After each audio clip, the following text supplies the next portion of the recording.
Hi, it's Llarold, and here in the 11th hour of the patch 11.1 PTR, Blizzard has pulled out a successful Hail Mary that I think is going to make the next season of Mythic Plus be remembered with a lot of fondness. I am in the process of preparing myself to be retroactively nostalgic about this season 5 years from now. And with that being said, I just want to go ahead and get right into the big set of changes that are coming out.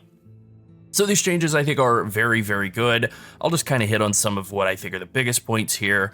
Starting with the second paragraph, actually, well, you know what, sure. Over the course of the War Within Season 1, the development team received extensive feedback about Mythic Dungeons. Yes, they were told over and over again they're too hard. Frustrations is a key word here. Failure too punishing, rewards insufficient. Yeah, they didn't do a good job of balancing risk and reward, difficulty, time, expenditure. Just felt the most disrespected for most players, that it had since at least Shadowlands, if not even worse than at that point in the game. And so they've approached Season 2 in the PTR. They've been doing focus testing on dungeons, a couple of them at a time on weekends, and also trying to make big mechanical changes, such as making important spells be much slower, much easier to interrupt, making it so that tank damage spikes would either just be smaller or, in a lot of cases, just straight up gone, and I have some examples here. From testing, from testing a week ago of Mechagon Workshop, which, hate that dungeon, but Theater of Pain and the Motherlode also. And, you can see some things here like the Tussle Talks encounter's been updated. That's nice and vague. But then there's some other stuff. Waste Processing Unit no longer casts Process Waste. This was an enormous tank buster that you had to sidestep, and if you weren't, very quick on the sidestep, your character would just get deleted, basically.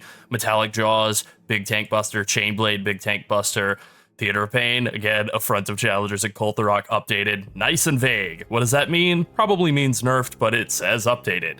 And then, again, more tank busters, either just completely removed from the game or, pretty much just completely removed from the game. Some other ones prior to this week and elsewhere have been just simply reduced, but a lot of them have just been straight up removed.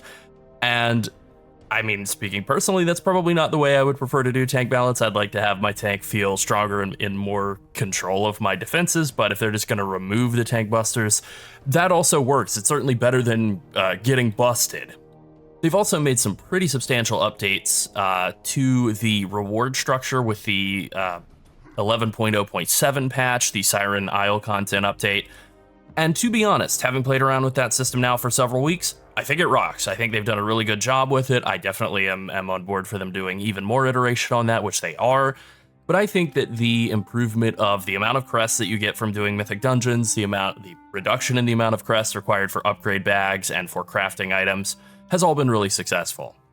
So as they say right here, a factor that we see as an underlying cause of many of the cited issues is the lack of smooth and healthy difficulty reward progression in the current system, and rewards are an essential part of that picture.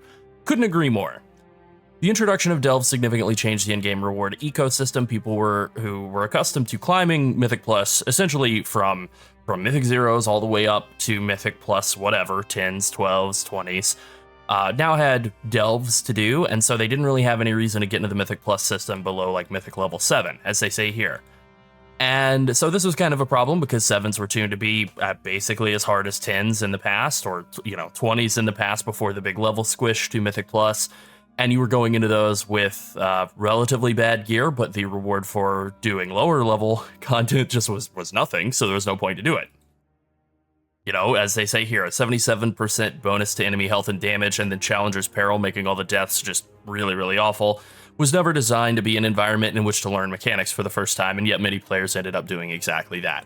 Correct. So this all kind of combined together to make Mythic Plus be such a brutal slog in Season 1 of the War Within, and just really not be a very successful system, which has kind of resulted in a lot of the drop-off of players willing to engage with the system or with WoW at all in this season.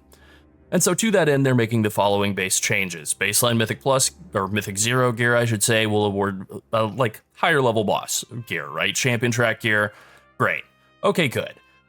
The real change here is that Mythic 2 through Mythic 10 will now increase the health and damage of enemies by 7% down from the previous 10%, and then per level scaling will be 10% for Mythic 11 and up.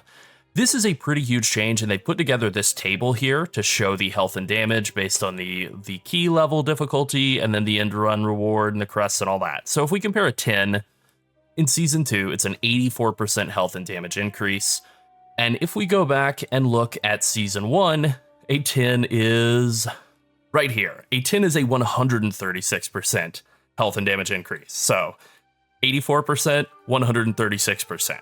Now, if I had a thing that I really had to point to and say that I thought was kind of the biggest problem with Season 1 Mythic Plus in the War Within, it was the decision to make Tyrannical and Fortified be active on all weeks of Mythic Plus all the time at 10 and up. I just thought it was a really, really bad idea. Fortified is 20% more health and damage for all the trash. Tyrannical is 25% more health, 15% more damage for all the bosses, right?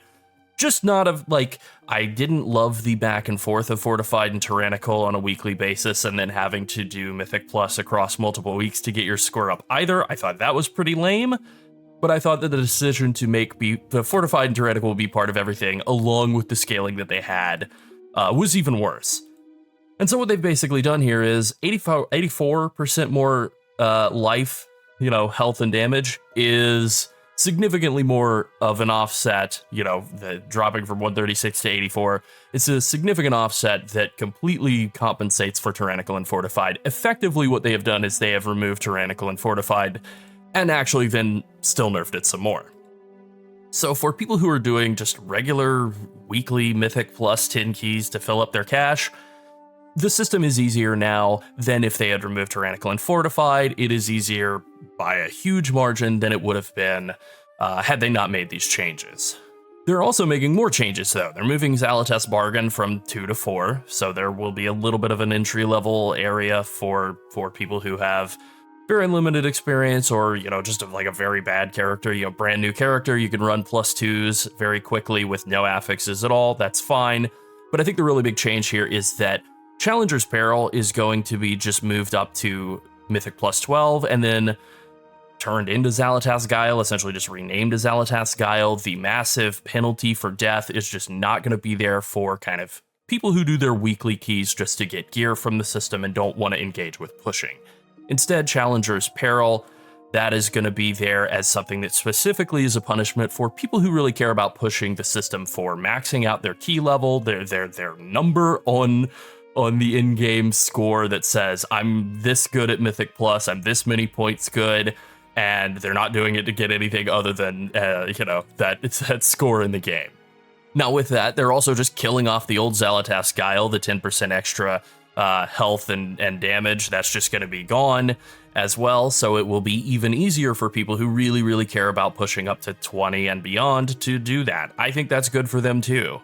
And then finally, they have decided to rework some of the key reward tiers. They're making it so that you get, as long as you're doing a +2 and up, you're getting hero track gear from the weekly cache, and then you are getting from Mythic Plus 6 up through Mythic Plus, 12, you're getting hero track gear the whole way, and you're also getting gilded crests from Mythic 7s, so it's going to be really easy to jump into just Fortified or Tyrannical and just spam farm those for 10 gilded crests at a time.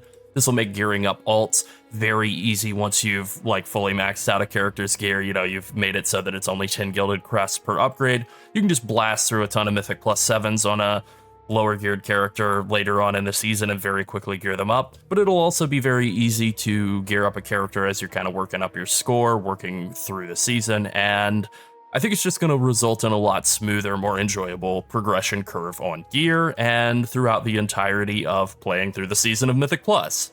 As they say here, kind of in conclusion, on balance, this version of the system should have a more rewarding point of entry, smoother progression, and overall lower difficulty than players experienced in Season 1. They are making one change, and that is making the big sort of meta Keystone Legend achievement that was added, being added in Season 2 is being moved from 2850 to 3k. This will probably still wind up being the same level of difficulty or maybe even easier, but ultimately a relatively even level of challenge and prestige. It's something to work toward, right? So you would have to time all the dungeons at a 12 or something to get that 3k. I don't remember off the top of the dome, but yeah, sure, that's fine.